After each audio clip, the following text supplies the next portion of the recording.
Dilma de Abreu.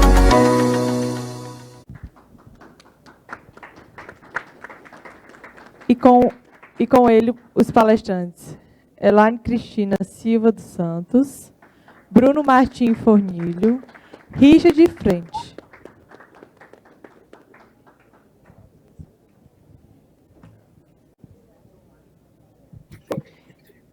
Alexandre Martins Campos de Lima e Maurício Ângelo, que estão participando online.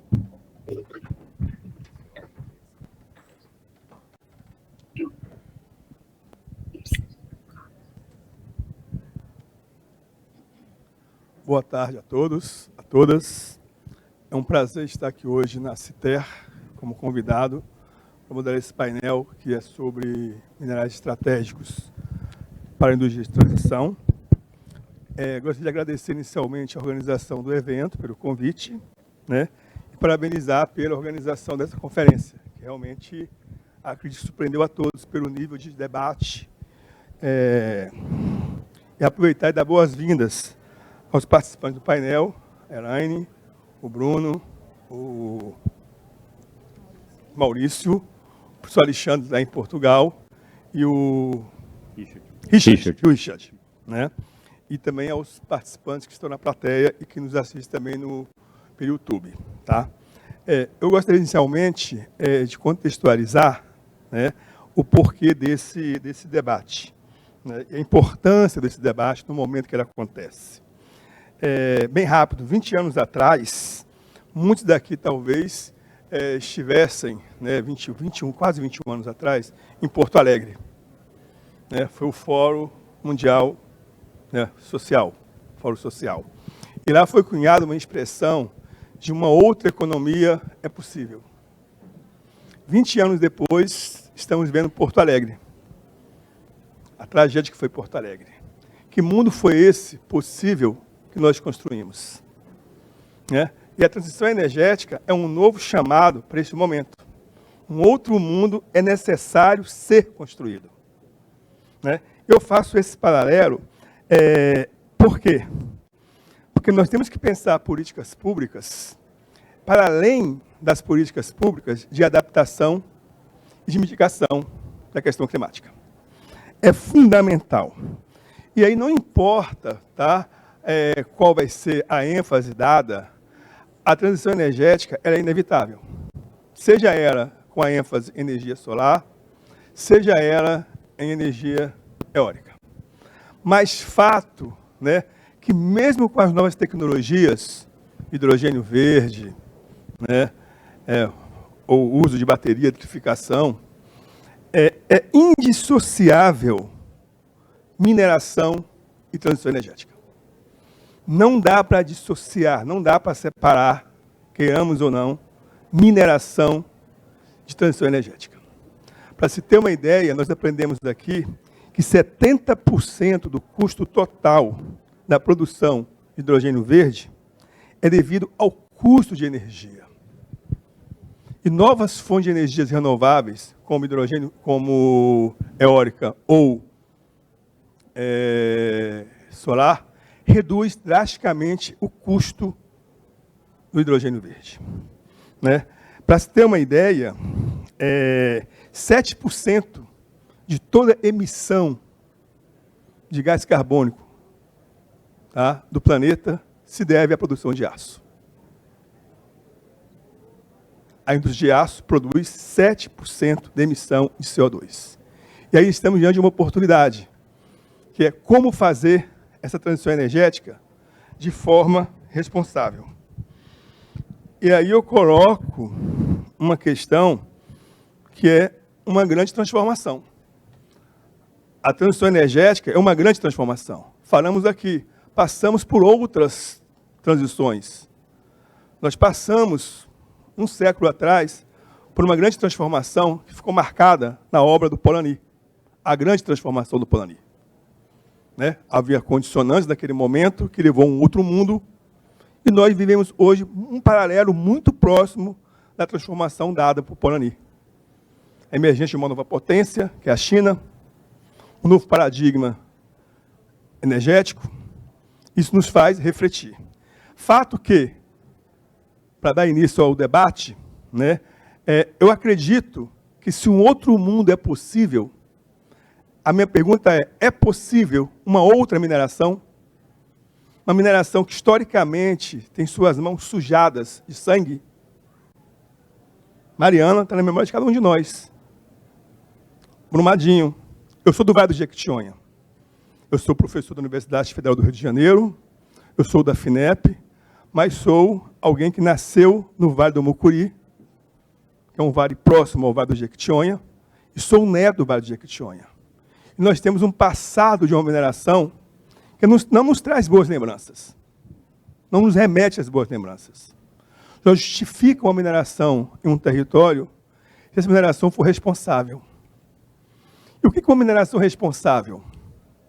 É uma mineração que as empresas tenham integridade empresarial, que tenha planejamento e gestão de um legado positivo para o território, que tenha responsabilidade social e que tenha responsabilidade ambiental. São 4 requisitos minimamente necessários que devem ser observados por qualquer atividade empreendedora, em especial mineradora, em um território. Integridade empresarial, planejamento e legado da sua existência naquele território, responsabilidade social e responsabilidade territorial. Então, eu começo a pergunta, eu fiz aqui um roteirinho, né, o debate, perguntando ao Miguel, né, ao Maurício Ângelo, do Observatório de Mineração. Maurício, é possível uma outra mineração? Em que termos acontece essa outra mineração? Bom, boa tarde a todos. Vocês estão me ouvindo bem? Aí que a gente não consegue ver, né, o painel, mas estamos acompanhando só por áudio. Tá ok o áudio para vocês? Primeiro, antes de tudo. Tá ok. Nos ouve bem? Maravilha. Maravilha. Tá certo. Bom, obrigado pelo convite, obrigado pela presença de todos. De fato, essa pergunta sua é uma pergunta que eu tenho feito tanto nas minhas pesquisas, entrevistas, quanto ao próprio setor mineral, né? Isso incluindo as empresas, incluindo a Agência Nacional de Mineração, os painéis, eventos que eu tenho participado. E, assim, o ponto principal dessa história, né, de minerais críticos, transição energética, participação da mineração, é que, de fato, né, isso é indiscutível, que a mineração é essencial. Sem mineração, a gente não teremos uma transição energética, né? Os insumos são realmente essenciais, estratégicos para você aumentar, né, a produção, a demanda de carros elétricos, de energia solar, fotovoltaica, etc, etc. Mas o que eu tenho visto muito, e eu tenho lido muito e conversado bastante com as pessoas, é que essa expansão da mineração, né, nas próximas décadas, que será muito grande, né, até de 3 vezes até 2050, segundo as projeções mais recentes, essa projeção tem sido encarada, assim, esse aumento, essa expansão tem sido encarada de uma maneira um pouco como se tudo estivesse já dado, como se não houvesse nenhum problema, nenhuma questão muito, assim, importante, delicada, complexa para ser enxergada, porque me parece que primeiro o mundo está, de fato, ocupado, né, em tentar, por exemplo, chegar no consenso sobre quem vai financiar, como vai financiar, né, e as COPs do clima, e todas as últimas, estão até hoje, né, discutindo, porque o que foi acordado no passado não foi cumprido, o mundo segue batendo recorde, por exemplo, do uso de carvão, né, que é o combustível mais poluente que existe no planeta. Então, do Acordo de Paris para cá, apesar de todas as metas, os acordos feitos, esses acordos não foram atingidos, alcançados.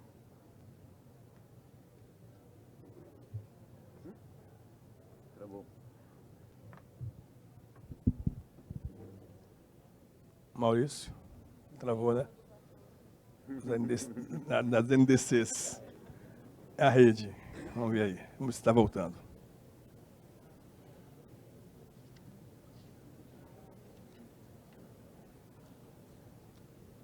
Oi? Vamos ver se volta aí, né? Vou ter que sair, entrar.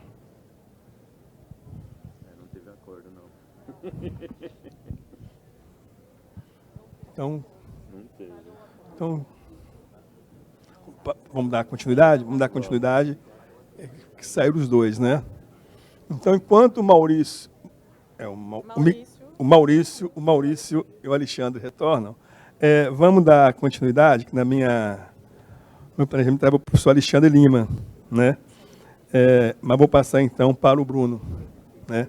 O Bruno é da CONICET. CONICET é uma instituição argentina equivalente ao nosso CNPq, né? O Conselho Nacional de Pesquisa, é o Conselho Nacional de CONICET, Investigação, Ciência e Tecnologia da Argentina, né?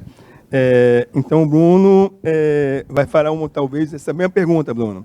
Você tem um privilégio de estar num lugar que é um triângulo, são dois triângulos que existem de lítio. Vamos focar um pouco no lítio. O triângulo ABC dos salares, daqui para contextualizar, que é o triângulo da Argentina, Bolívia e Chile. Esse ABC são salares. E tem um outro triângulo que eu chamo, que é o triângulo ABC de rocha dura. É o triângulo da Austrália, do Brasil e do Canadá. Então você pode tirar o lítio ou dos salares, que é o triângulo ABC, salares, argentino, boliviano e chileno, ou das rochas duras, que é principalmente Brasil, Argentina, Austrália e Canadá, né? E recentemente, o Bruno, uma mineração responsável, ela exige, né, aquilo que eu tenho chamado de um estado de força de vontade forte. Se um estado de força de vontade forte, tá, fica difícil, é mais difícil uma mineração responsável. Um estado de força de vontade fraca, fica muito mais fácil para o capital trabalhar distante daquilo que nós desejamos com a mineração responsável. Eu falo isso porque semana passada o mundo foi surpreendido com um acordo fantástico, né, do governo Gabriel Boric, que foi da Codelco, que é a maior mineradora de cobre do mundo, tá, com a SQM, que é a Sociedade Química Mineral do Chile, uma das maiores produtoras de lítio na sua forma de composto químico. Nesse contexto, Bruno, essa mineração é responsável? É possível uma mineração responsável? E qual o papel do Estado nesse processo? Olá. Bem, primeiro que tudo, eu vou falar em espanhol. Eu não posso falar em português todo o tempo. Eu acho que você vai compreender bem. E se você não compreende, de alguma maneira, veríamos como podemos traduzir. Bem, obrigado. Obrigado por la invitación también. En principio, quiero caracterizar en qué mundo estamos viviendo. Sabemos las consecuencias del cambio y de la crisis climática, las peligrosas consecuencias para la humanidad toda y para la biosfera, es decir, para toda la vida. Sabemos también que se está agotando el combustible fósil y que ese agotamiento y esa utilización de combustible fósil lleva a grandes emisiones de gases de efecto de estufa invernadero. También nos encontramos en un mundo en el cual Asia, China particularmente, se consolidó claramente como el principal polo de poder mundial. Y Europa y Estados Unidos, las economías atlánticas, están en franca, si no decadencia, declive, claramente. Hoy China produce el 60% de los autos eléctricos del mundo y consume una cantidad semejante. Y decidió entrar a la mayor industria del mundo, que es la industria automotriz, por la vía de los autos eléctricos. Tenemos entonces que hacer una transición energética. Esa transición energética requiere, si se quiere cumplir los acuerdos de París de reducir las emisiones, una cantidad de minerales descomunal. La producción de litio debería multiplicarse por 42 veces. El acumulado de minerales al 2050 son 3.1 billones de toneladas.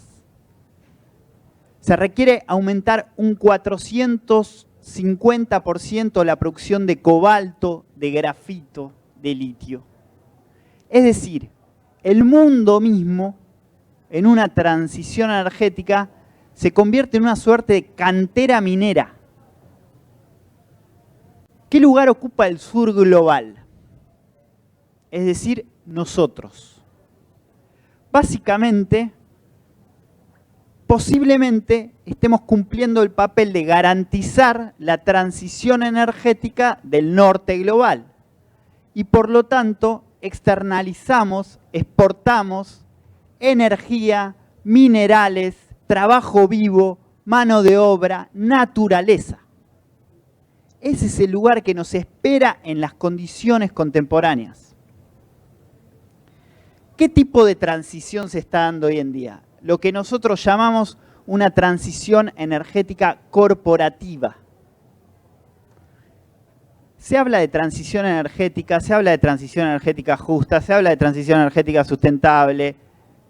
En realidad lo que está pasando es que está habiendo una transición energética corporativa, es decir, de las grandes empresas y de los grandes capitales globales, incluso de las grandes empresas de combustibles fósiles que ahora se dedican a energías renovables.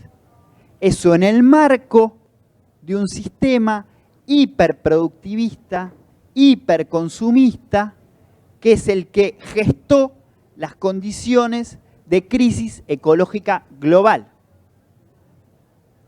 ¿Es posible seguir consumiendo de esta manera? No es posible. ¿Es posible seguir produciendo a esta escala? No es posible. Los límites ecológicos y los límites impuestos por las capacidades productivas del planeta son evidentes. Y a lo que vamos es a un escenario de crisis, más aún contando la dificultad en el campo de la disputa interimperial, porque vivimos en una situación de guerra global, o de paulatina, o de posible guerra global. Por tanto, ¿qué destino nos queda a nuestros países para ser decentes, dignos? Nosotros, en principio, hablamos de una transición energética, sí, justa, hipersustentable, popular, público-social.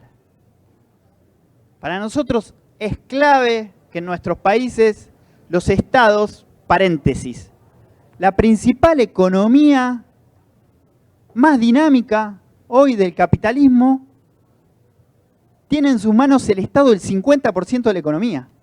Es decir, en China hay una orientación clarísima, marcada por lo que es el control público de la economía. Estatal, no diría público, estatal. Ahora bien, Brasil es un país que tiene altas posibilidades de que su Estado, como fue tradicional en Brasil, tenga una presencia sustancial en el control, en la propiedad, en la producción industrial de la nueva energía. Porque acá lo que está en juego es quién se lleva la plata, quién se lleva la renta. Si finalmente todo esto se hace para que una buena cantidad de grandes compañías se lleven toda la plata, es un problema.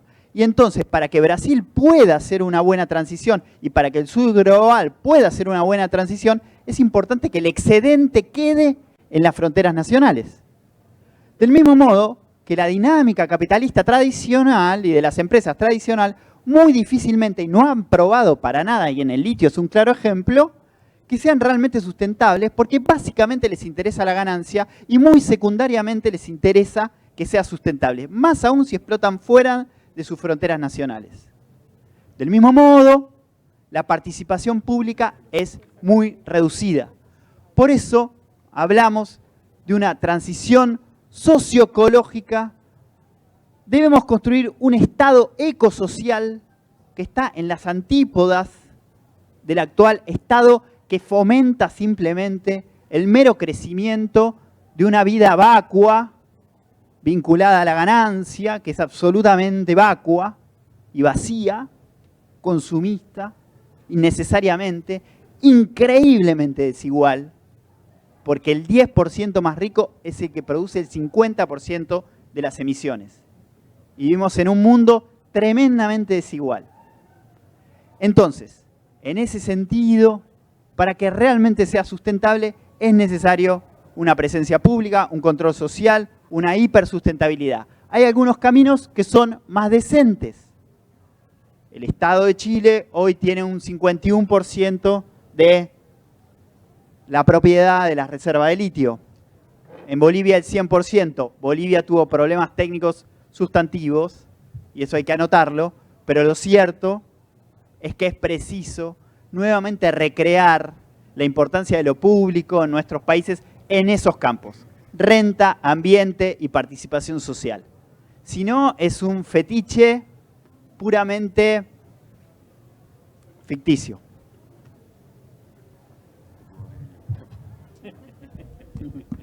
Bruno, obrigado.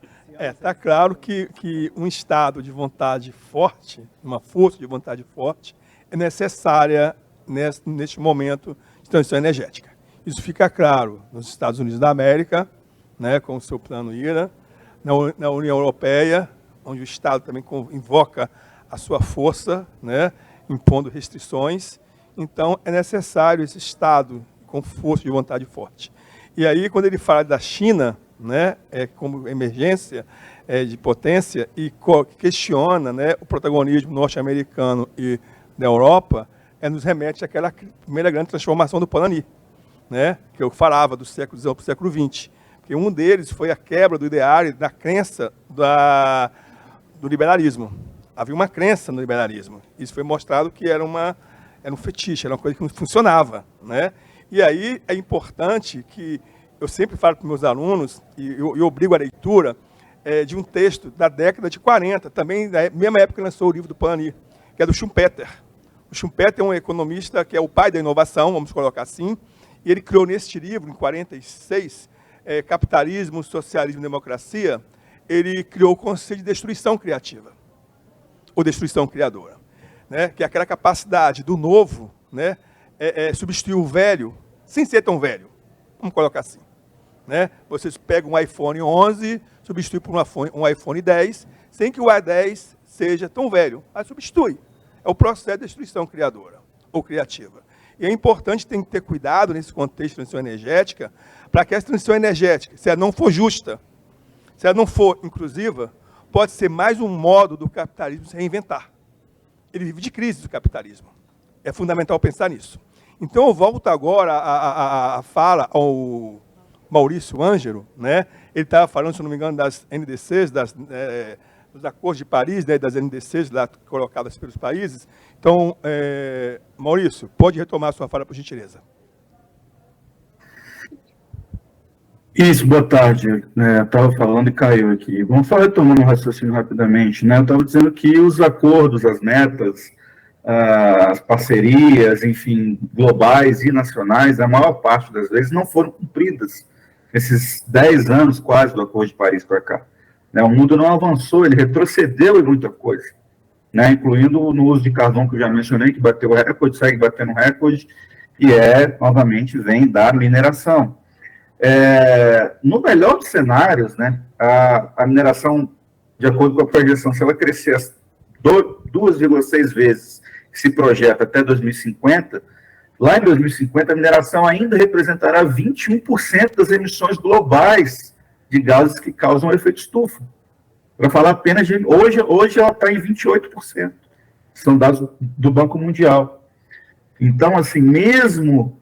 Isso é uma coisa que é ignorada, para falar apenas de emissões, né, que é algo importante, mas obviamente não resume tudo. Então, retomando, sempre que eu pergunto, e eu tenho acompanhado todos os principais debates sobre minerais críticos no Brasil e fora do Brasil, inclusive um mês atrás estive num evento do IBRAM, que representa as maiores mineradoras do país, né, voltado 100% para minerais críticos, com boa parte do presidente do governo e das indústrias, e conversei com muita gente. Mineração sustentável basicamente não existe. Né? Falar que a mineração é sustentável é uma contradição pela natureza da atividade em si.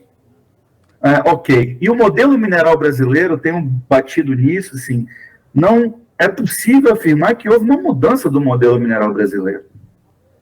O que houve e que está havendo é um foco maior, né, em minerais, metais e substâncias que no passado não estavam no foco do mercado, como lítio, níquel e outros, né, para falar só de Brasil, que agora, do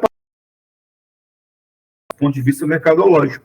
Mas qual foi a grande mudança que houve, né, no modelo mineral brasileiro extrativista, de exportação, voltado basicamente para exportação, com muito pouco beneficiamento, processamento interno local, de desenvolvimento? Qual é o legado do desenvolvimento que a mineração gerou para o Brasil, analisando as principais cidades mineradoras? Você vai ver que ou é ruim, ou não está, essas cidades não estão muito diferentes de cidades que não viram em função da mineração, e ao mesmo tempo elas precisam conviver com um passivo socioambiental enorme.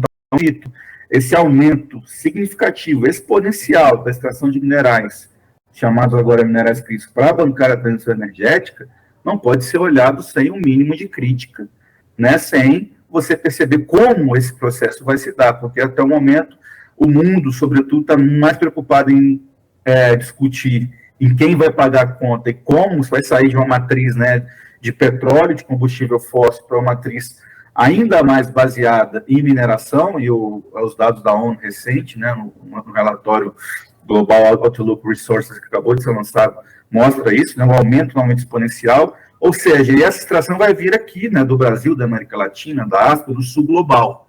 Então, isso precisa ser encarado, pensado, repensado, né, no que a mineração não é sustentável, mas ela pode melhorar, ela pode ser mais responsável, entre aspas, ela pode gerar mais desenvolvimento para as comunidades, para o país, no caso, onde ela atua, de modo geral. Ela pode diminuir, pelo menos um pouco, seus impactos ambientais. Ela não só pode, como deve, ela precisa. Né? O histórico recente da mineração no Brasil, na América Latina, para não ir muito longe, é muito ruim. Então, nós estamos num momento crucial para que esse modelo mineral, pelo menos, comece a mudar. Porque se apenas nós seguimos com o mesmo modelo, olhando para novas substâncias, repetindo os mesmos erros do passado, a tendência é que o resultado disso não seja exatamente interessante.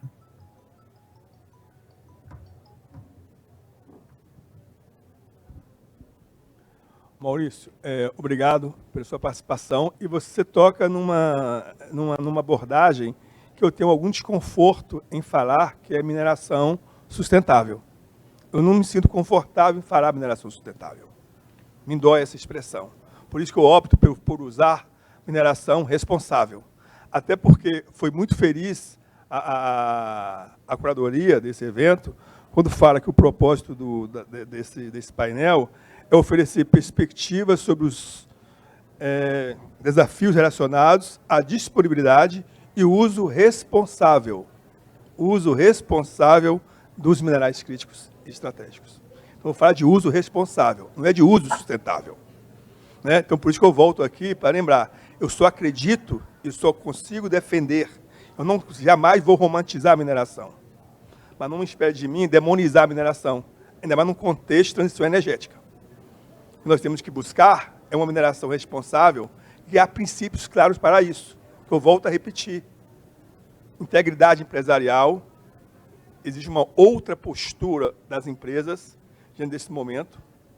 Planejamento e legado positivo, isso implica dialogar com o território, uma mineração que seja inclusiva, seja justa, né? Mineração responsável e responsabilidade ambiental e social. Então, nesse contexto, né, o Maurício toca numa coisa que é muito importante, e é uma questão que a gente tem que trabalhar isso, e as empresas mineradoras têm que ser responsáveis. Elas só se sentem responsáveis, as emissões, para poder aqui democratizar a informação, ela tem 3 escopos. Escopo 1, as emissões de CO2. Escopo 1, escopo 2 e escopo 3. Escopo 1 é aquilo inerente ao meu processo produtivo. É o que eu emito em função da minha atividade produtiva. O escopo 2 é o uso da energia que eu faço no sistema. E o escopo 3 são os meus fornecedores. A maior emissão de CO2, de gases, né, de emissões, está exatamente no escopo 3, onde as mineradoras não se sentem responsáveis, não contabilizam. Tem que mudar isso. A gente tem que falar isso abertamente. Não dá para ficar somente do escopo 1 no escopo 2. A Vale fala, vou reduzir 15% do meu escopo 1. Mas isso é o quê? É 2% das emissões. 90 e poucos por cento da emissão da Vale está onde? No escopo 3. O que ela tem feito? Então, isso é importante fazer esse entendimento, a sociedade ter esse entendimento. Né? Porque falta informação à sociedade, falta informação à população, em especial ao território onde a mineração atua, naquilo que o Milton Santos chama de território vivo. Né?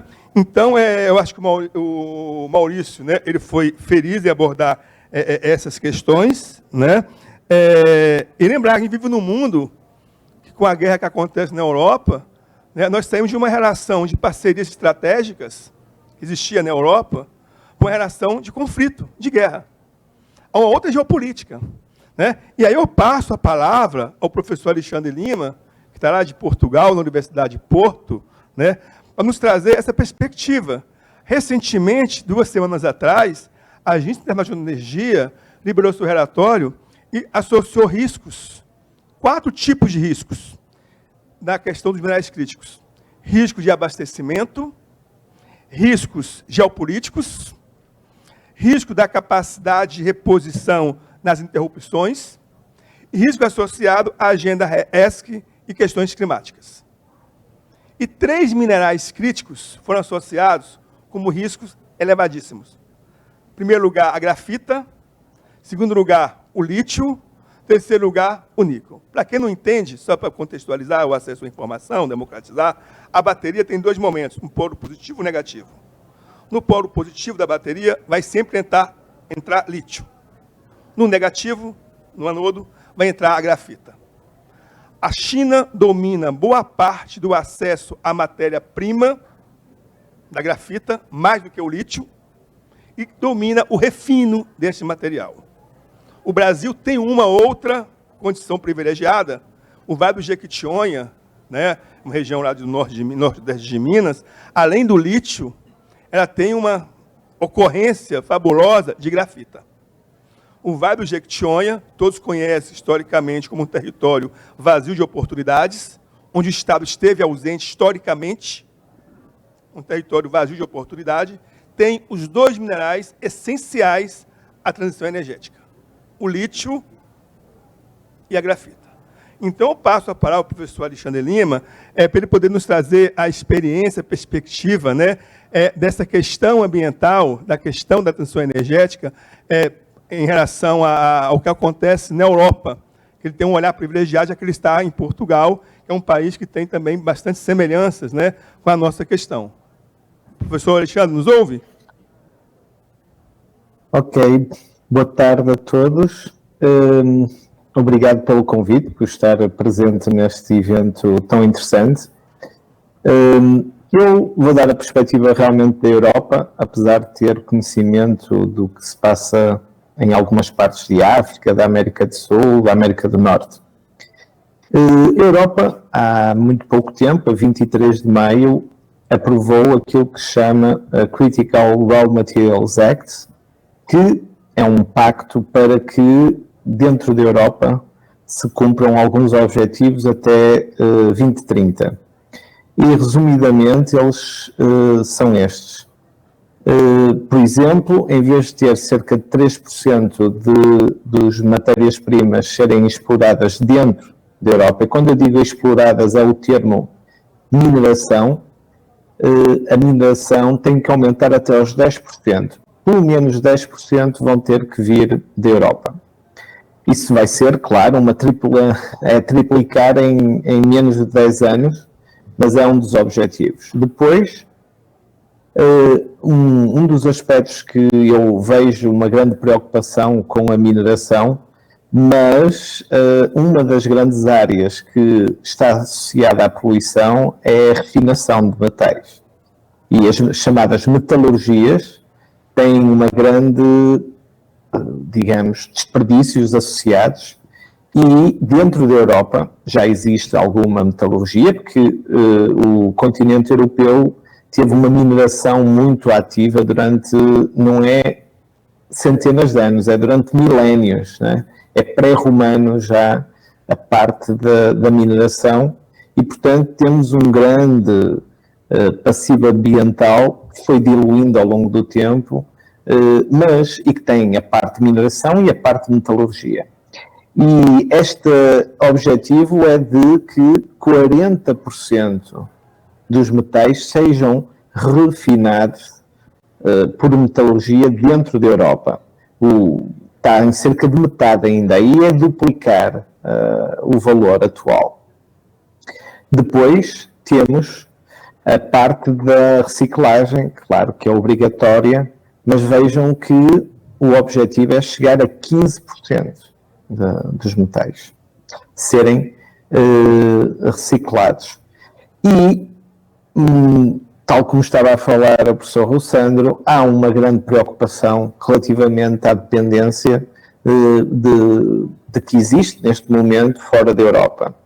E qualquer um dos metais importantes ou estratégicos para a transição energética não pode ter mais do que 65% na sua origem. Por exemplo, estava a dar o exemplo da grafite. Grafite, neste momento, há uma grande dependência da China, mas ele não pode vir mais do que 65% para a Europa, porque vai ser o limite a partir de 2030. Estes são os objetivos e o grande, digamos, desafio será cada um dos países europeus contribuir com, digamos, a sua percentagem para ajudar a, na média, se obtenham estes valores. Claro que eu também não concordo com o termo mineração verde, que é um termo que é utilizado, mineração sustentável, também não é exatamente a melhor, porque a gente sabe que os recursos, a partir do momento que são utilizados, parte deles, pelo menos, deixa de ser aproveitada, porque a reciclagem nunca vai ser a 100%. E, portanto, não se consegue restituir tudo à natureza. Mas pode ser responsável, que é o termo exato que a gente deve utilizar. Não pode ser irresponsável, como foi durante muitas décadas, por exemplo, até aqui na Europa, e, portanto, temos que ter essa responsabilidade.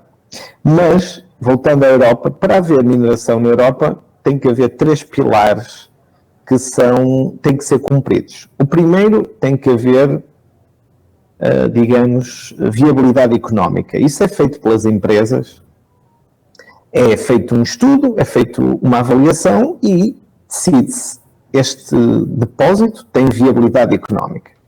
Depois vem a viabilidade ambiental, que é dada a uma entidade terceira para fazer o estudo, pago pela empresa que está a pedir o estudo e que é avaliada pelas entidades ambientais do país. Imaginemos que passa também esse outro pilar. Falta um pilar que é muito crucial na Europa, que é a aceitação social. E essa aceitação social é muito difícil de obter e por isso é que existe tanta pressão de mineração noutros locais. E agora temos o exemplo da China, onde a aceitação social não tem grande discussão.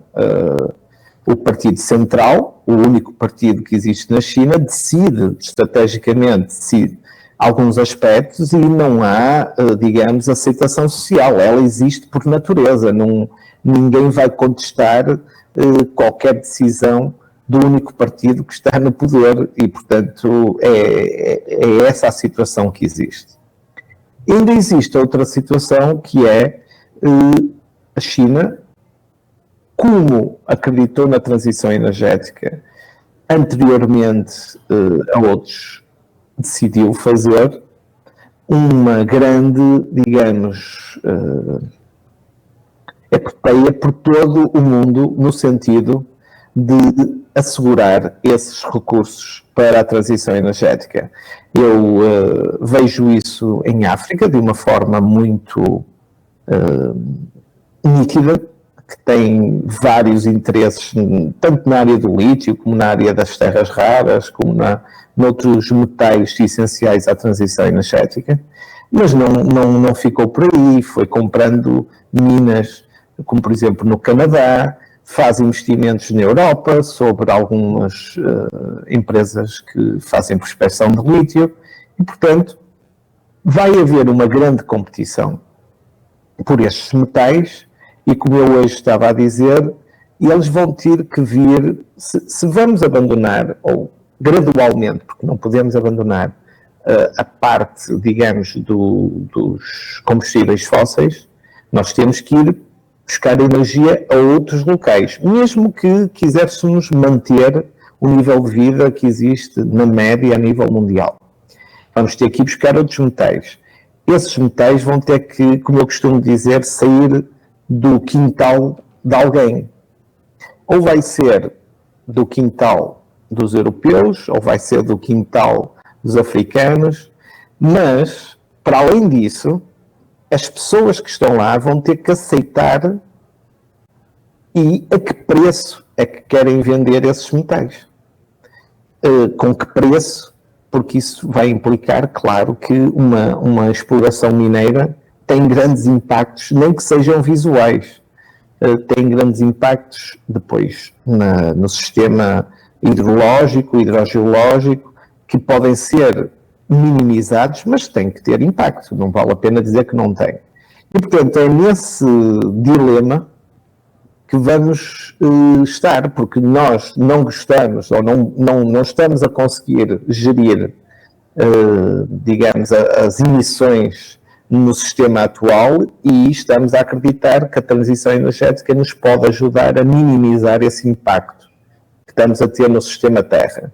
E, portanto, os metais são essenciais para a transição energética, eles vão ter que vir de algum território. O que é preciso, e eu estou perfeitamente de acordo, é que os territórios que vão ter uma maior exigência na sua exploração em termos de metais, consigam assegurar perto delas as suas metalurgias. É muita das reivindicações aqui na Europa, é de que não seja feita só a parte da exploração mineira, da mineração, mas também seja feita a parte da metalurgia, mas não pensemos que a metalurgia não tem também problemas ambientais associados, tem um grande impacto também ambiental associado às metalurgias. E depois, claro, que as pessoas querem é que os materiais das metalurgias sejam logo integrados nos seus,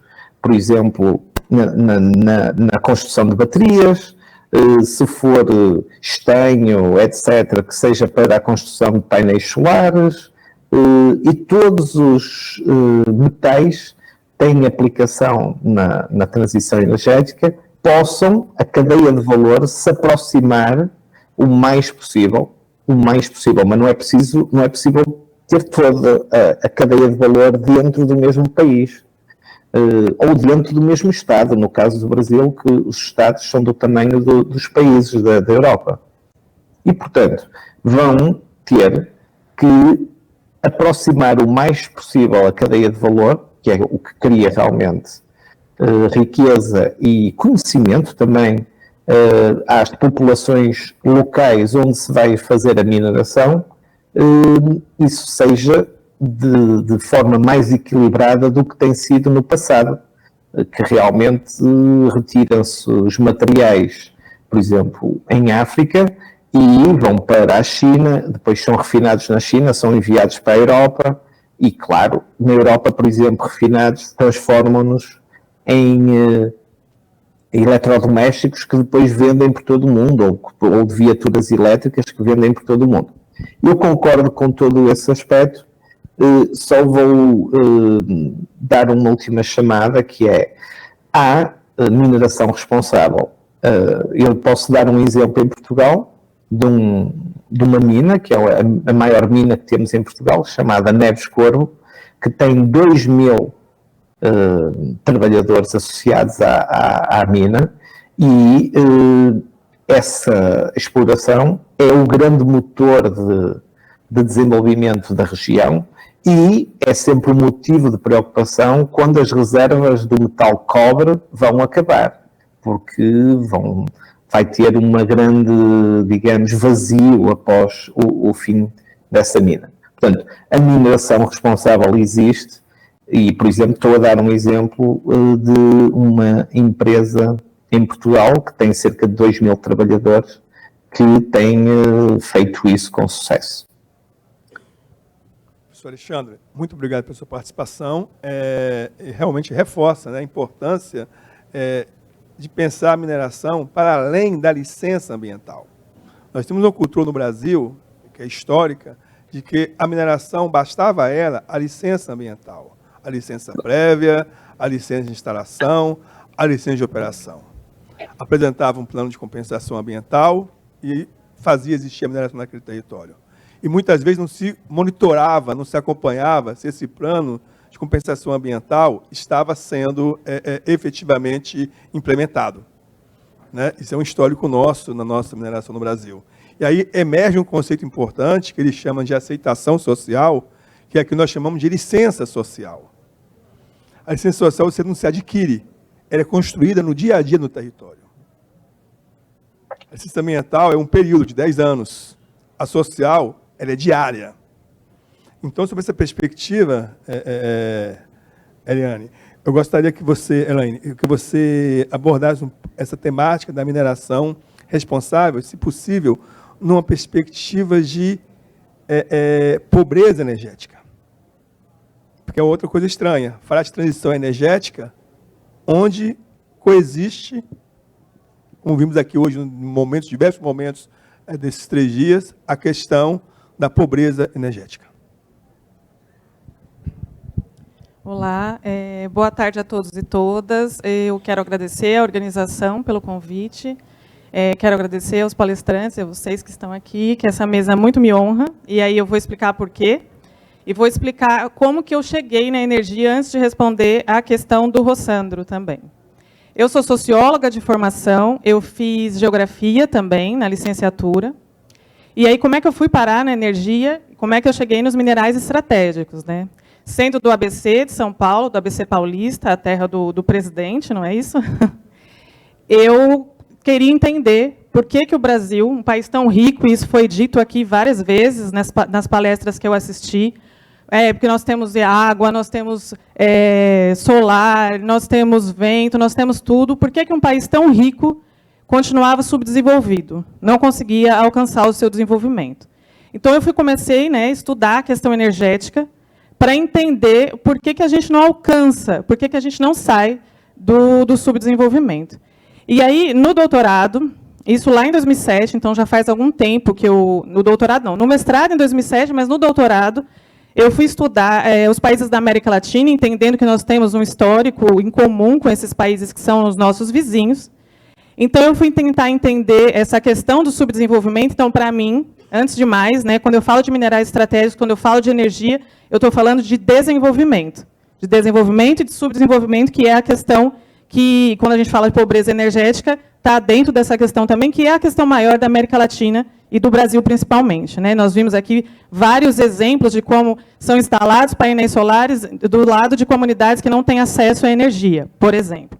Então, no doutorado, eu fui estudar o Equador, um país dependente do petróleo, com mais da metade do seu PIB depende do petróleo, e que tinha uma proposta, na época, em 2013, muito inovadora, que era pensar não explorar mais o petróleo, deixar o petróleo debaixo da terra, desde que os países chamados desenvolvidos pagassem. Então, o presidente, na época, que era o Rafael Correa, lançou essa iniciativa para o mundo, que já estava relacionada com a transição energética, mas que nem levava esse nome, pensando como é que nós vamos nos desenvolver sem petróleo, deixando o petróleo debaixo da terra, desde que os países desenvolvidos, que é quem emite, que são os países que emitem mais, nos paguem. Essa proposta foi levada para frente? Não. Então, eu fiz todo um estudo, um doutorado sobre isso, para tentar entender o subdesenvolvimento relacionado à energia. E aí eu comecei a pensar as riquezas na América Latina também. Cheguei nas matérias-primas estratégicas. O que nós temos feito? E agora eu faço um pós-doutorado nisso também.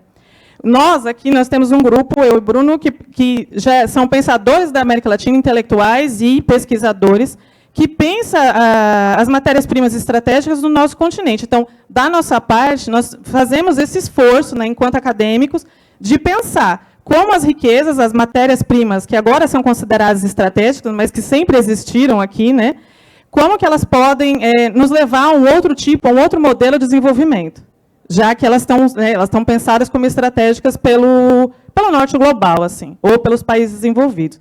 Então, o que é importante dizer aqui, eu acho que isso eu fui vendo em várias palestras aqui que eu fui assistindo, que quando a gente fala em transição energética nesse momento, todo mundo que debate esse tema, e aí de várias áreas, e para mim, ser sociólogo, estar aqui numa mesa assim, mais técnica, é muito importante, porque a sociologia e os estudos sociais, quem é dessa área vai me entender, eles são sempre muito escamoteados, eles são deixados de lado. E quando a gente fala de sociologia, a sociologia está sempre muito relacionada a impactos. E não é verdade, a sociologia tem que pensar o estratégico também. Então, quando eu vejo o tema transição energética, eu vejo que está todo mundo discutindo a mesma caixinha. Tem alguns que estão defendendo a caixinha e outros que estão contrários à caixinha, mas ninguém está pensando fora da caixinha. E no nosso caso, na América Latina, eu acho que a gente tem que fazer uma outra caixinha. É a nossa caixinha que a gente vai ter que elaborar. Então, não dá para a gente ficar mais nesse debate, que se nós somos a favor, se somos contra, nós temos que fazer a nossa transição. E aí eu vou dar um exemplo para vocês. Olha, agora eu vou fazer um pouco professoral, no sentido, anota esse nome que é importante, porque já existiram outras transições energéticas. Essa não é a primeira. Quando tem assim, guerras, sempre tem que se fazer uma transição energética, porque os países têm que pensar no seu abastecimento. No nosso caso, o choque do petróleo levou o Brasil a produzir o etanol. Tinha uma política estratégica que norteava o desenvolvimento brasileiro a partir do álcool. Não é isso? Não é por isso que hoje nós temos aí os carros híbridos, que trouxe muito dinheiro para o Brasil. Não é assim? Então, assim, essa foi a nossa transição, a resposta que nós demos ao mundo naquele momento de choque de petróleo. Qual é a transição que nós estamos fazendo neste momento? Qual é a política que norteia os minerais estratégicos ou as outras riquezas que nós temos neste momento? Então, assim, toda vez que eu penso isso, eu penso muito no Bautista Vidal. Quem não conhece, que você é mais jovem, não sabe quem, anota aí o nome, dá uma pesquisada depois de como que ele pensou o Brasil. Ele tem um livro chamado O Poder dos Trópicos. O Brasil do Sol, não é isso? Para pensar o poder que o Brasil tinha em relação à energia e mudar essa sociedade que a gente vive. Então, assim, eu estou trazendo essas questões porque eu acho que ajuda a gente, depois de sair daqui, que esse é o objetivo da nossa mesa, é trazer reflexões sobre os minerais estratégicos, né? Vai nos ajudar a sair daqui e pensar não só qual é a transição, porque a transição energética, como eu disse, outras aconteceram num momento de crise sistêmica em relação à energia, porque a energia é crucial para o sistema econômico, e não só esse, para todos os outros. Sem energia a gente não faz nada. Então, acho que nos ajuda a sair daqui e pensando, quando essa transição passar, ou se vier outra transição de uma outra crise qualquer, o que isso trouxe para o Brasil? Como é que a gente saiu desse patamar? E aí, falando especificamente, não sei se eu vou me alongar, qualquer coisa você diga, falando especificamente dos minerais estratégicos, nesse momento eu estou fazendo um pós-doutorado, muito baseado na questão do lítio, que é um do metal das matérias-primas estratégicas, né, que é um dos componentes das baterias de celulares, de veículos elétricos. E aí, eu estou fazendo essa pesquisa Brasil, pensando o Brasil e Portugal. Então, a fala do professor Alexandre ajuda também a gente a pensar, né? Porque a Europa, quando fala das suas riquezas, das suas matérias-primas, ela escreve, não só fala soberania, garantir a nossa soberania, isso está escrito lá, essa palavra soberania, e eu não leio isso nos nossos documentos. E aí o Maurício, né, também alertou quais são as políticas que nós estamos fazendo para essa questão das matérias-primas estratégicas. E aí uma coisa assim, que eu quero deixar aqui, antes de passar, devolver o microfone para o Rossandro, é que esse doutorado, a partir de um olhar que eu chamo do social do lítio, mas é uma sociologia da energia, que é trazer a sociologia para pensar o país que nós queremos, para pensar o nosso desenvolvimento, para pensar as nossas estratégias, Eu fiz várias entrevistas, tanto no Brasil e em Portugal também, com pessoas de empresas, pessoas que podem ser impactadas, pesquisadores que estão relacionados a esse tema, e é importantíssimo para mim falar isso assim, que eu vejo que a principal diferença em Portugal, que eu posso dar como resultado preliminar dessas entrevistas que eu fiz, e no Brasil, é que eu vejo que as pessoas poderão ser impactadas com a mineração de lítio, especificamente em Portugal. Elas não querem a mineração, mas elas são a favor, 90%, mais de 90% é a favor da transição energética. Então, a gente percebe que todo mundo já tem um senso comum ali, um consensual de que a transição energética precisa ser feita. Quando você fala assim, você quer a mineração do lado da sua casa? Ninguém, esse número começa a cair. Mas e se for em outro país?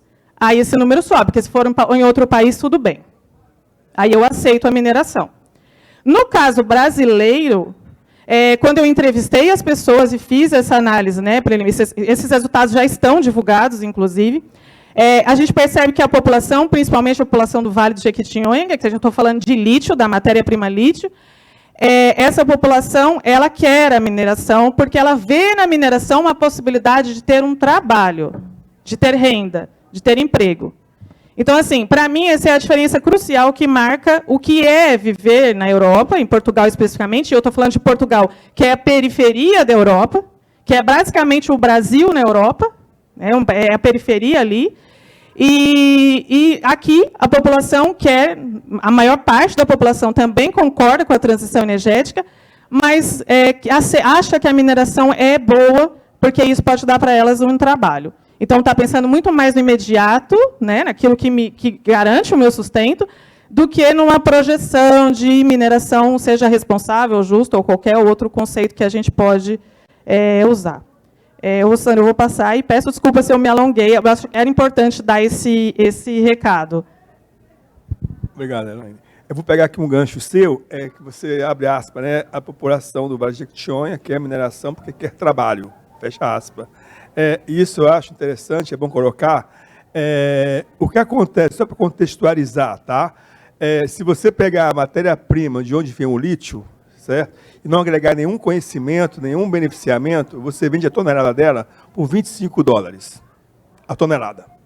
Se você colocar beneficiamento, certo? Tecnologia de separação com raio-x, seja o que for, outra tecnologia, e chegar a um processo de separação por meio denso, essa tonelada passa a custar no Vale do Jequitinhonha $1.200. Então, hoje no Vale do Jequitinhonha, você tem um produto que sai para o mundo, não é a pedra bruta a $25. É bom deixar isso bem claro. O que sai de lá é um produto concentrado, um espodumênio concentrado, que vale $1.250 a tonelada. E isso é importante por quê? Porque permitiu no território ter engenheiros, filhos da terra voltando para ser engenheiros. O trabalho não é só o trabalho mais braçal, não é. Quando você pega a história do lítio no Vale do Jequitinhonha, há 30 anos atrás, o processo de separação era catação manual. A renda era esta, muito parecida aqui com o Piauí e com o Maranhão, com a questão do babaçu, tem essa questão das quebradeiras de coco. Quebrava-se pedra para chegar a um concentrado. Tá? Incorporou tecnologia e você hoje consegue fazer isso. Então, isso é muito importante, porque leva a uma dimensão, conhecimento, né? Aí é uma coisa que eu bato muito no Vale do Jequitinhonha, que é startup. Isso é que vai mudar um território. De onde sai o lítio, não é só o lítio. Tem um rejeito fantástico ali dentro. Tá? Que pode servir para fertilizante, que pode servir para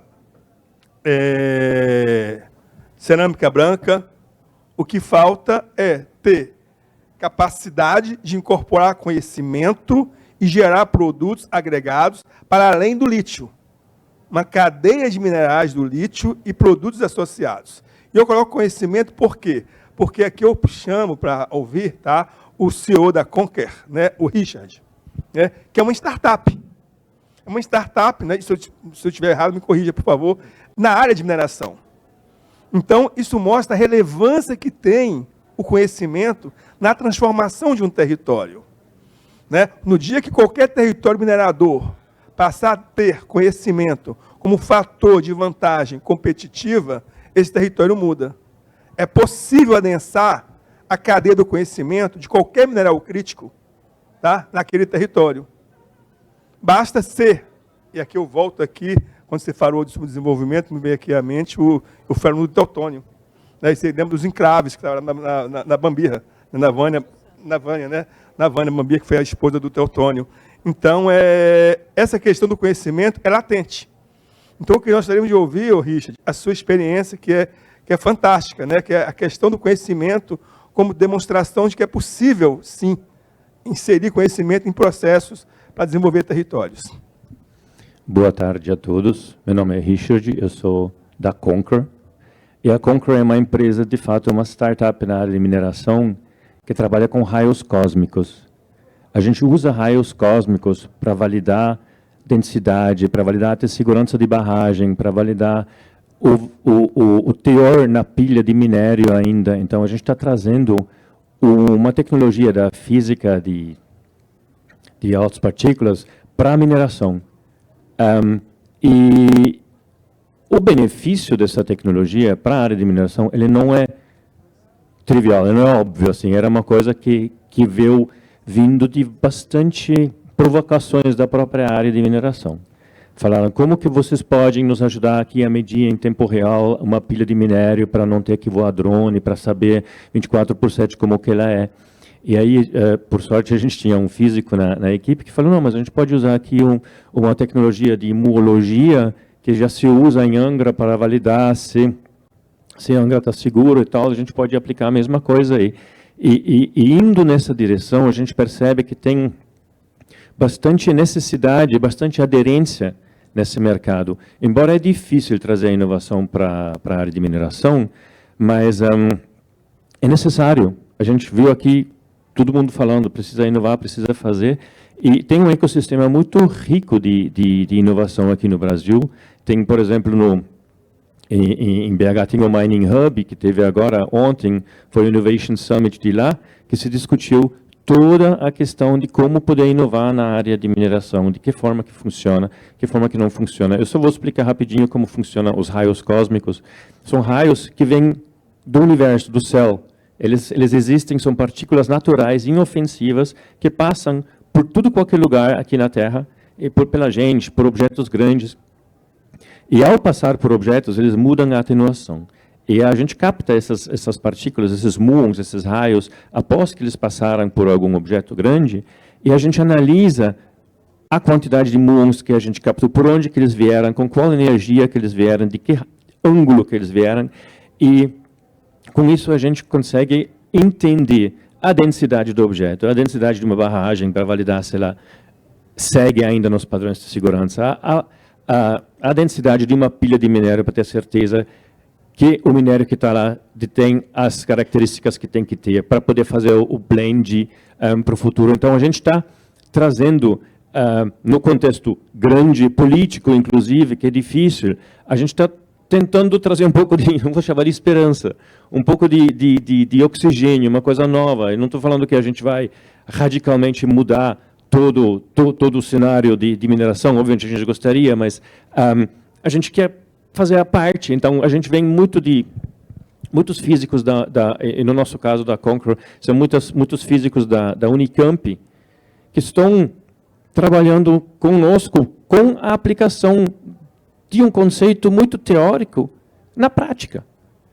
Isso é uma oportunidade também, um desafio até às vezes, de levar algo científico para a indústria.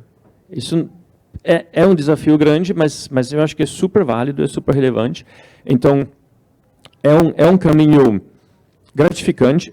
É difícil. Eu não vou dizer que ter uma startup na área de mineração no Brasil é simples. Não é. Não é mesmo. Mas eu vejo como necessário, eu vejo como uma coisa que precisa ser fomentado. E fazendo parte do ecossistema de startups de mineração, eu vejo que todos os meus colegas de todas as startups de minerações, eles têm o mesmo espírito de querer trazer uma coisa nova, uma tentativa de melhoria para um sistema, para uma área, onde é necessário. A gente sabe de todos os desafios, foi mais do que debatido aqui, e é super relevante de visar isso. Eu fico até orgulhoso de representar aqui todos os startups de mineração, que não são tantos, mas tem startups de mineração no Brasil aqui nesse painel, porque assim somos somos os tentadores de inovar, né? A gente está tentador, não sei se existe essa palavra, mas a gente está tentando de inovar dentro de um ambiente que precisa de inovação. Os catalisadores da inovação. Se a gente consegue catalisar, se a indústria de mineração nos abocanhar ou não, isso já é uma outra luta. Mas a gente está continuando aqui, trazendo as inovações à mesa e colocando aqui a relevância para ver até onde a gente consegue fazer um impacto. Obrigado. Richard, obrigado. Eu vou mudar um pouquinho a metodologia, tá? Porque a gente vai ter que suprimir 30 minutos por força de... que é 6 horas lá, né? Vai ter que sair 5h30. Então, eu vou tornar o processo mais democrático e participativo. Antes de passar para a segunda rodada de perguntas livres, eu vou abrir 2 ou 3 perguntas para quem... Opa! Foi bom o debate, hein? Para quem por favor. Agora, sucintamente, a gente está com limitação de tempo, por favor, tá?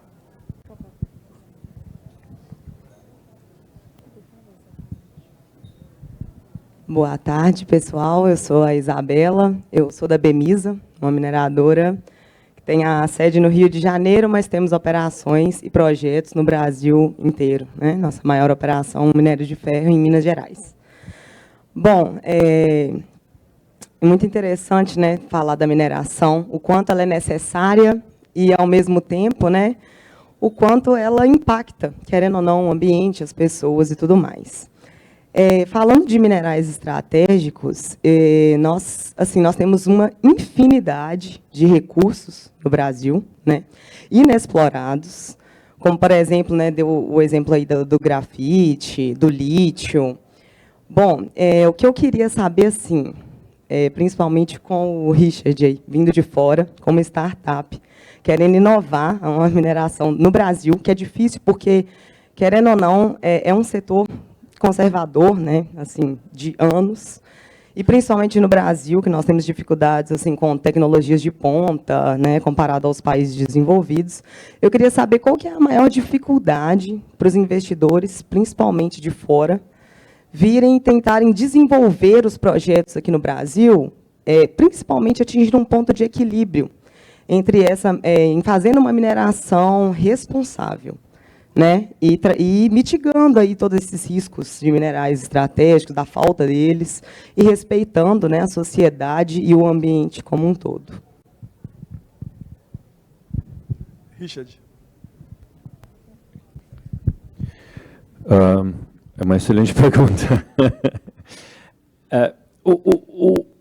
O que tem muito na questão de startup é o que se chama a Vale da Morte. Então, sai um conceito, por exemplo, eu vou contar da história da Conquer. A Conquer abocanhou um projeto da Anglo American que estava sendo lançado pelo Mining Hub. Então, como que é? As empresas grandes, eles têm algum desafio, algo que eles precisam resolver, e eles querem inovar. Então, eles colocam esse problema dentro de um hub, nesse caso do Mining Hub lá de Minas, e as startups vão lá e vão se candidatando com as soluções que têm. A gente ganhou essa solução de fazer medição de pilha de minério em tempo real, e demorou um bom tempo. Assim, a gente ganhou, a gente entregou o projeto, foi fantástico, mostrou o resultado, mostrou o retorno e tudo mais, mas até, de fato, virar um projeto, entrar da inovação para a operação, demorou alguns anos. Então, você tem que ter fôlego ou viver de ar. Você escolhe o que você quer fazer, mas você tem que conseguir sobreviver a esses vales. E depois, uma vez que está implementado também a solução, você vê também o quanto as mineradoras são ou não estão preparadas para trabalhar com startups, porque são outras dinâmicas. Então, tudo depende, de fato, da boa vontade, da necessidade, do enxergar do resultado futuro, porque não deixa de ser um investimento, não deixa de ser um risco. Startups, 90% das startups, elas morrem, elas vão à falência. Então, se uma mineradora pega um problema e coloca uma solução de uma startup em cima de um problema crítico, ela tem que saber que ela está correndo o risco que aquilo não vai escalar, que aquilo vai escalar torto, que aquilo vai ter alguns problemas ao crescer. E isso tem que ser visto também com muita serenidade, porque também você não vai colocar todos os ovos na mesma cesta se você sabe que aquela cestinha ainda pode ser que ela ainda precisa de um pouco mais de sustento. Então, o desafio principal eu vejo nessa dinâmica. Ela é morosa, até um certo ponto ela é morosa com sensato, mas até um certo ponto ela é morosa porque ainda não está nem preparada. Então, isso depende mesmo do benefício que se vê no final, que a mineradora vê no final. Tá bom?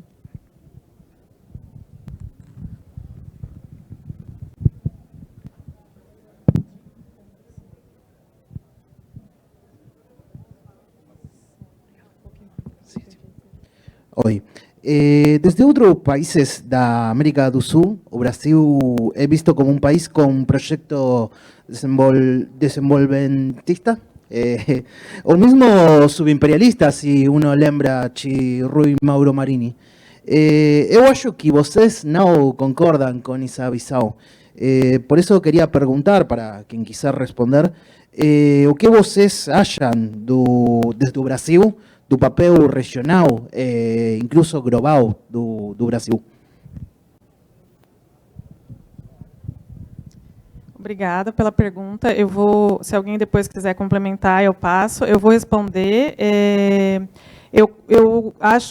Vou falar muito do aspecto do lítio, que é o que eu tenho estudado, pensando em matérias-primas estratégicas.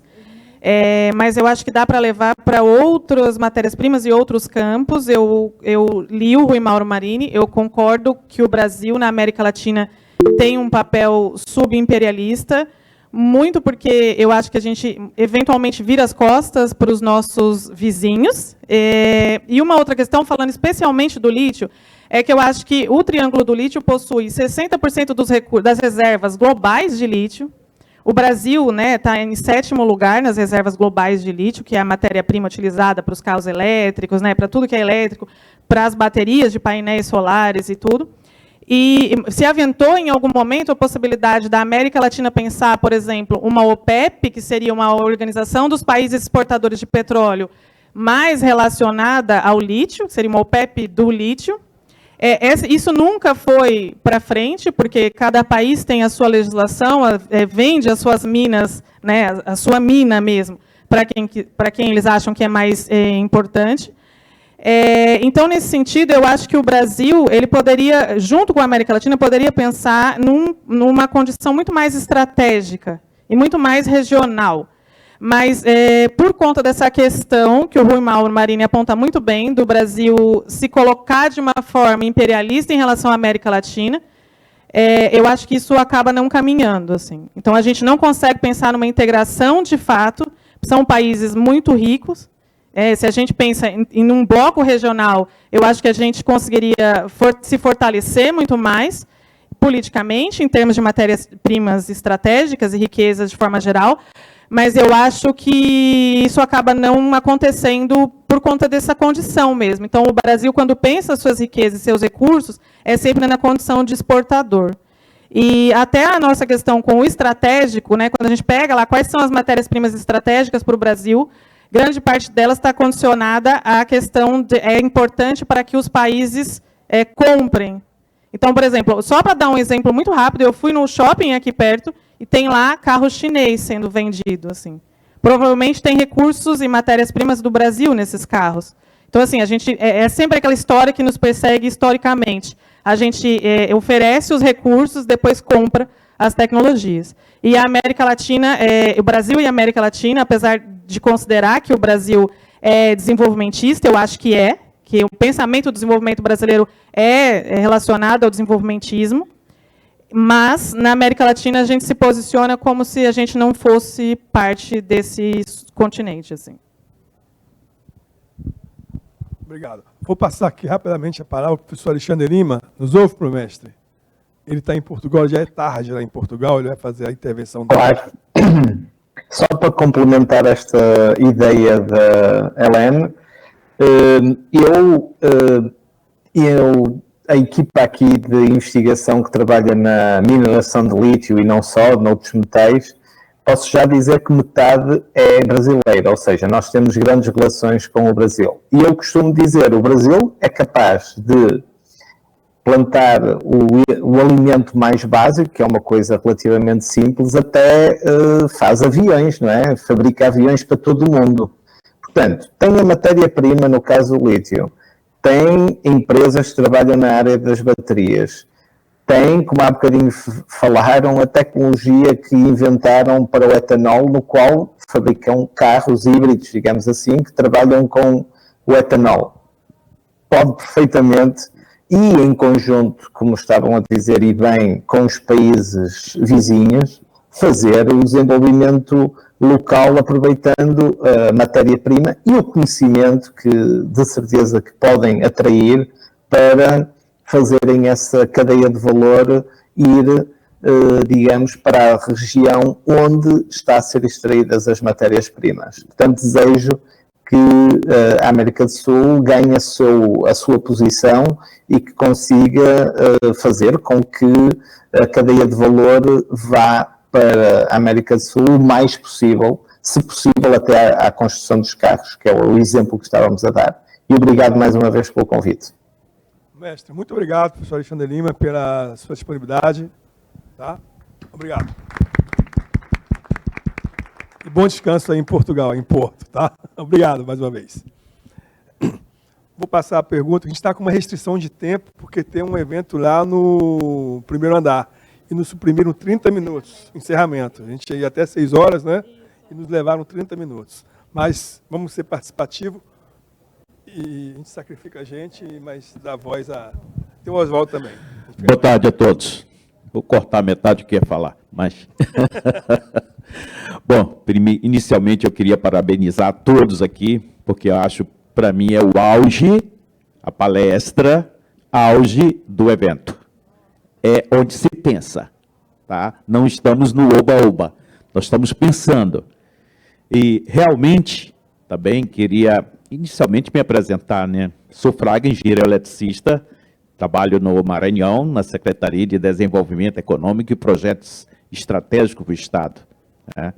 E a gente está trabalhando muito nessa questão de hidrogênio, transição e tudo mais.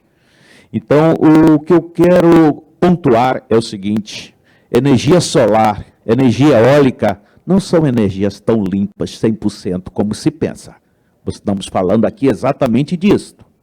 A China produz 70% a 80% dos painéis solares do mundo. A China tem uma matriz a carvão de 60%. Acham que painel solar é feito com energia renovável? Não. Isso não é aberto, não se sabe, é um segredo. Mas provavelmente é de carvão, a pior do que o petróleo. Energia eólica também entra na mineração. Neodímio, tudo isso é poluente, altamente poluente. E vou pontuar mais uma coisa, e a pergunta vai para o Maurício. Nós temos eletrolisadores da terceira geração, que são o SFOC, ou seja, eletrolisadores com terras raras. O Brasil ainda não descobriu, está tentando ver onde tem terras raras. Nós vamos ficar dependentes dessa tecnologia para o mundo? É um ponto. Então, a palavra que eu acho correta é mitigar. Mitigar, reduzir o gás de efeito estufa, tanto para fósseis quanto para mineração. Os fósseis estão aí, margem equatorial. Vamos fazer a margem equatorial pagar os recursos para mitigarmos, para realmente fazermos a nossa transição e produzir hidrogênio, que é uma energia de alto valor. Então, a palavra que eu acho correta é mitigar, reduzir. Até pelo nosso normativo e a agência internacional, ela vem por hidrogênio de baixo carbono. A pergunta é, Maurício, o que eu posso fazer para mitigar o gás de efeito estufa nas minas de terras raras, de neodímio e de ferro? O que pode ser feito? Um momentinho só. Oswaldo, pode complementar, por favor. Oswaldo, a gente faz uma rapidinho, por favor, a pergunta. A gente fecha tudo.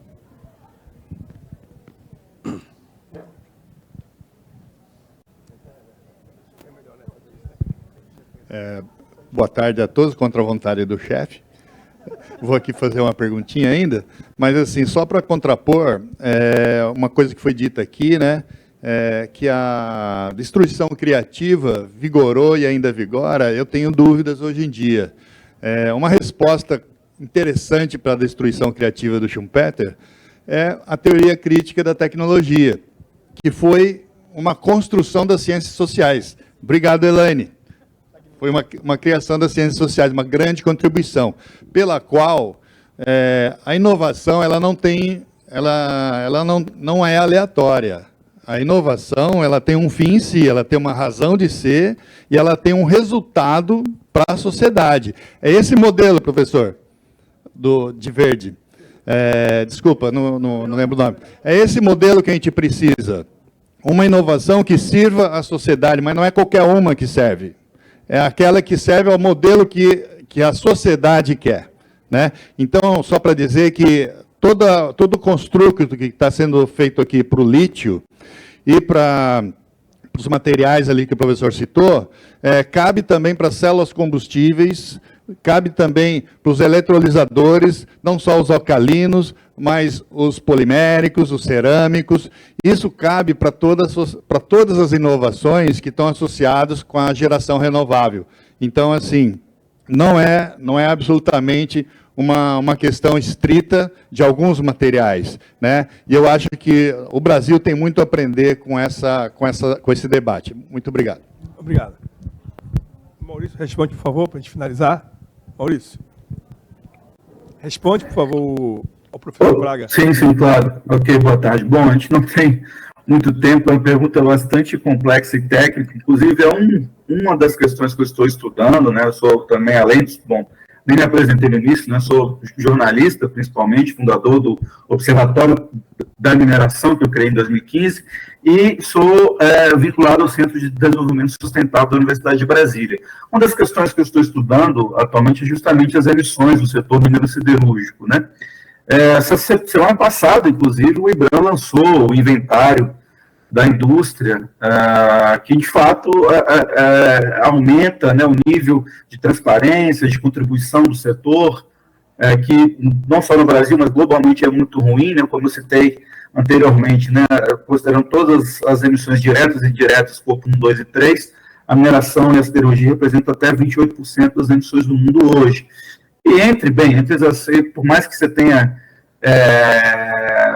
diferenças metodológicas entre o que o IBRAM utilizou para afirmar, né, o nível de emissões finais da indústria e a que eu estou fazendo em parceria com outras instituições, que é maior do que o IBRAM divulgou, mas independente disso, algumas das soluções que são aventadas é a questão do uso do hidrogênio verde, né, de energias renováveis, da eletrificação da frota, diminuindo o uso de diesel, uso de veículos autônomos, substituição dos fósseis, né, em toda a cadeia da mineração, aumentar a eficiência da produção e por aí vai. Mas estamos falando de um setor que é difícil de abater, né, as emissões difíceis de serem abatidas, né, tem um termo em inglês para isso. Então, assim, você vê que historicamente, né, para resumir, né, brevemente, o setor teve um pico de emissões aí na última década e está muito longe ainda de começar a reduzir isso, né? Obviamente isso vai variando ano a ano, de acordo com a produção, com o mercado, enfim, tudo influencia, né? Pandemia, questões econômicas influenciam, mas globalmente tem uma dificuldade muito grande, é muito lenta ainda a adoção, né, de medidas, de tecnologias, de inovação, dessas energias renováveis na cadeia da siderurgia, né, e da mineração também.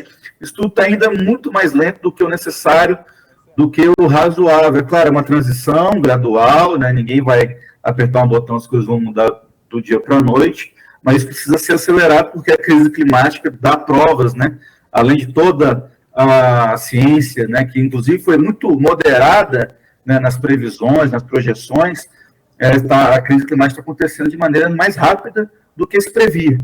Né? E temos inúmeros exemplos disso, não só no Brasil, mas também, enfim, no mundo inteiro, obviamente. Então, a indústria, e no caso a indústria da mineração, precisa tomar medidas, adotar nessas soluções muito mais rapidamente do que está fazendo hoje.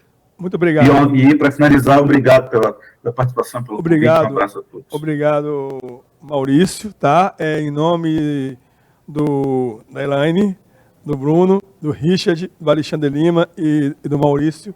Eu agradeço ao professor Telmo pela curadoria desse painel, tá? E desejo a todos um bom retorno para casa, né? Que vamos para o encerramento. E lá embaixo, agora, 5h30 no teatro, 17h30. Nos roubaram 30 minutos, tá? O protesto. Um abraço, tá? Tinha registrado.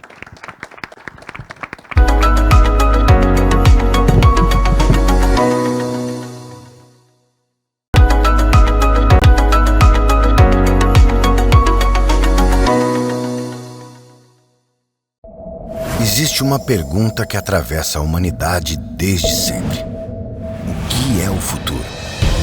Entendemos que o futuro não é só um lugar no tempo, ou um amanhã que sempre foge. O futuro é a Sandra, o Raul e o João. O futuro é humano, é elétrico. O futuro é limpo, sustentável, renovável. O futuro é solar, sopra com o vento.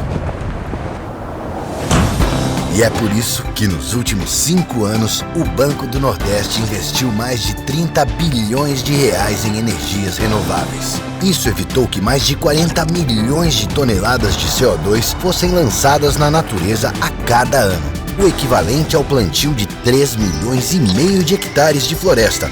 Se somos movidos por alguma forma de energia, que seja a energia do futuro agora. Banco do Nordeste, o banco da energia limpa.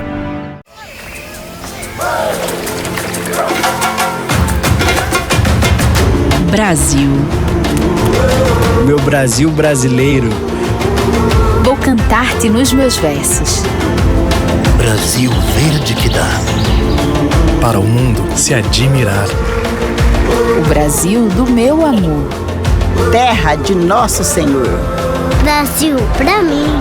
Pra mim. Pra mim. Brasil. O Brasil que ama sua terra, sua cultura, sua natureza, sua gente, voltou.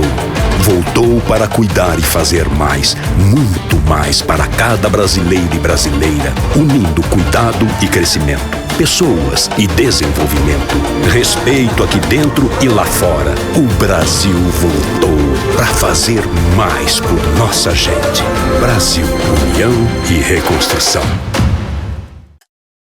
Todo ano, milhões de brasileiros têm seus celulares roubados por bandidos. Você vai descobrir como uma capital do Nordeste encontrou a saída para rastrear e devolver aparelhos. No Piauí, uma cidade tem chamado a atenção por causa do número de doutores. Quase 4 milhões de estudantes de todo o Brasil estarão com a prova do Enem nas mãos. Mais de 5 mil candidatos do Piauí viraram a madrugada em um aulão de 10 horas.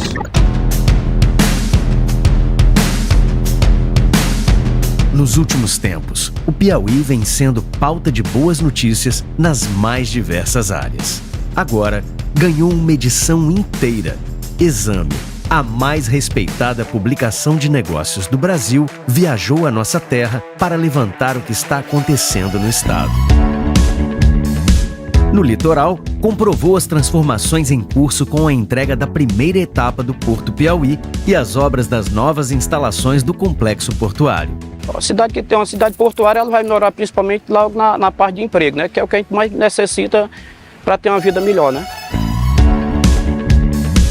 Conheceu a produção orgânica dos tabuleiros litorâneos, as operações da ZPE Piauí e seu polo de tecnologia. Com esse boom de startups, a gente tem muito mais condições de trocar ideia, né? De ter mais conhecimento e mais experiência. Viu um estado que é um dos maiores produtores de energias limpas e renováveis do Brasil e que está na liderança da transição energética global com a implantação do maior projeto de hidrogênio verde do mundo.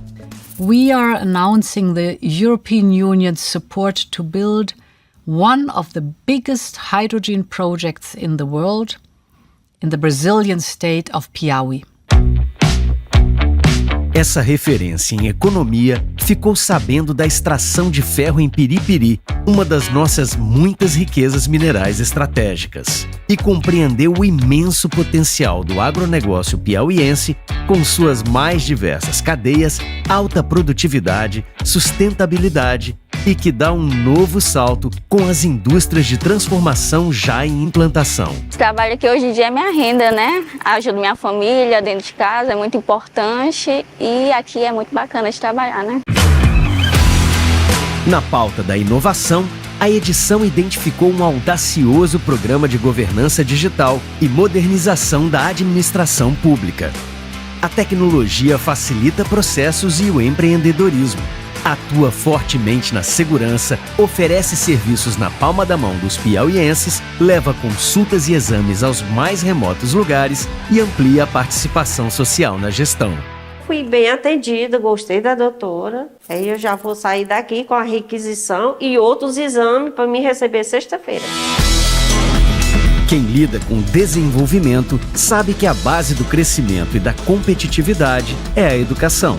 Constatou a diferença que faz a escola de tempo integral, o ensino técnico profissionalizante, a formação em novas tecnologias e os grandes avanços da escola pública piauiense. A minha família não tem condições de pagar o ensino privado e com o ensino público eu posso ter uma qualidade tão boa como se fosse privado e assim ter mais chances para obter êxito tanto no ITA como no IME. Analisando o ambiente de negócios, o apoio institucional, a política de promoção do Estado, a presença internacional, os arrojados projetos de infraestrutura e logística que vão incentivar a industrialização, a publicação descobriu por que o Piauí cresce acima da média do Brasil e do Nordeste, está sempre entre os estados que mais geram empregos no país e tem uma carteira de novos investimentos que vão criar mais oportunidades e transformar a economia do estado.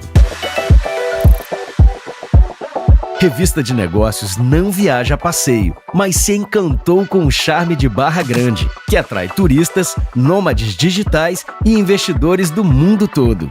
E aproveitou para fazer uma imersão na história e biodiversidade do magnífico Parque Nacional Serra da Capivara, que está ganhando mais um equipamento hoteleiro para receber bem todos os que nos visitam. Trouxe muito emprego, empregos diretos e indiretos para a população de São Raimundo. A gente sabe a importância que a gente teve nesse crescimento. Este é o Piauí que estamos construindo com muito trabalho. Um estado cheio de boas notícias para todos, seja agora e para o futuro. Governo do Piauí. Aqui tem trabalho, aqui tem futuro.